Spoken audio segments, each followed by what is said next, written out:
ये कहानी एक चिड़िया और उसके बच्चे की है।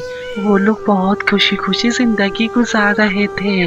फिर अचानक से वहाँ पे काले काले बादल आ जाते हैं और बहुत तेज तक बारिश हो जाती है। तो फिर चिड़िया कहती है, बेटा चिंटू, बारिश तो बहुत तेज हो गई है। इस बारिश में हम लोग कैसे रहेंगे? हमारे पास तो अच्छा घर भी नहीं है। तो हम लोग ऐसा करते हैं, कौवे जी के पास चलते हैं। क्या पता वो कोई ना कोई हल निकाले, क्योंकि वो तो हमारे बहुत पुराने दोस्त हैं और हमें उनसे बड़ी उम्मीद है। फिर चिड़िया और चिड़िया के बच्चे कौवे जी के पास नई उम्मीद के साथ चले जाते हैं।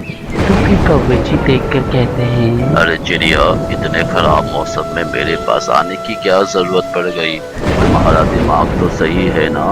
इतनी देर में वो भी बच्चे के साथ, और जंगल में तो बहुत तेज तूफान आया हुआ है। क्या तुम्हें समझ नहीं? कौवे जी आपकी बात सही है, पर हम लोग यहाँ पर खुशी खुशी नहीं आए हैं। हम लोग तो यहाँ पर बहुत मजबूरी में आए हैं। हमारे जंगल में तो बहुत बारिश हुई है, जिसकी वजह से हमारा घर खराब हो गया है। तो आप ऐसा करें, हमें अपने घर जगा दे दें। एक दिन की तो बात है। अरे चिड़िया जी, आप कैसी बात कह रही हो? मैं आपको जगह कैसे दे दूं? मेरे तो मेहमान आने वाले हैं। अगर मेरे मेहमान नहीं आते तो मैं आपको जगह दे देता। तो आप ऐसा करो, जंगल में किसी और के पास चले जाओ। किसी का तो घर खाली होगा ना। चिड़िया और चिड़िया के बच्चे वहाँ से उदास होकर चले जाते हैं और जंगल के सरदार के पास चले जाते हैं। तो सरदार जी कहते हैं, अरे मेरे बच्चों, तुम लोग मुझे बहुत परेशान लग रहे हो। तुम ऐसी बारिश में मेरे घर कैसे आ गए हो? मुझे बताओ, जरूर कोई बात होगी, वरना ऐसे बारिश में तो कोई किसी के पास नहीं आएगा। मुझे बताओ, क्या पता मैं तुम्हारा मसला हल कर दूं। बेफिक्र होके बताओ, तुम लोग मेरे बच्चों जैसे हो। सरदार जी क्या ही बताएं, इस तेज बारिश में हमारे घोंसले खराब हो गए हैं और हमारे पास रहने की कोई भी जगह नहीं है। तो हमने सोचा आपके पास आ जाएं। क्या पता आप कोई मदद कर दें, क्योंकि पुराने हमारे सारे दोस्तों ने तो हमें मदद करने से मना कर दिया है। तो हमने सोचा आपके पास आ चलें। अरे अच्छा अच्छा, ये बात है। ये तो बहुत बुरा हुआ है तुम लोगों के साथ। ये लो पैसे, तुम्हें परेशान होने की जरूरत नहीं है। और जाकर जंगल में लकड़ी का घर खरीद लो अच्छा सा। और तुम्हें जो भी पैसों की जरूरत हो या किसी भी चीज की जरूरत हो तो मेरे पास आ जाना और बेफिक्र होकर चले जाओ। तुम्हें कोई परेशानी नहीं होगी। फिर चिड़िया और चिड़िया के बच्चे वो पैसे लेकर आ जाते हैं और जंगल में बहुत अच्छा सा घर खरीद लेते हैं। तो फिर चिड़िया अपने बच्चे से कहती है, बेटा चिंटू, अल्लाह पाक ने हमें कितना अच्छा घर दिला दिया। देखो अब तो हमें कोई भी मसला नहीं होगा।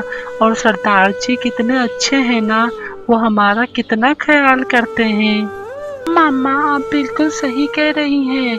सरदार जी वाकई में बहुत अच्छे हैं। ऐसे सरदार तो मैंने कभी भी नहीं देखा।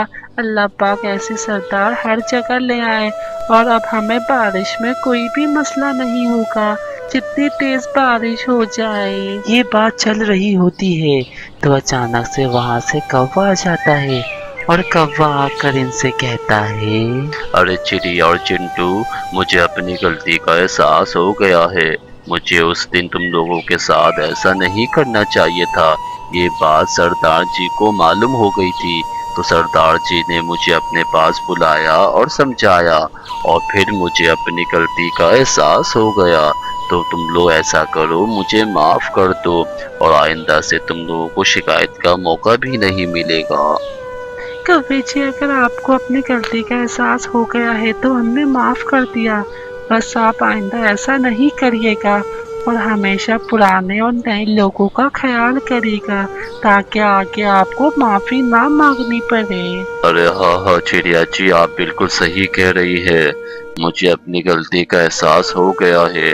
अगर मैं पहले ही समझ जाता तो मुझे आपके सामने माफी नहीं मांगनी पड़ती। बस आइंदा से ऐसा नहीं होगा। तो दोस्तों याद रखो, हमेशा एक दूसरे के काम आओ। अगर आप एक दूसरे के काम आओगे तो अल्लाह भी आपका काम करेगा और आपस में मिलजुल कर प्यार मोहब्बत से रहो।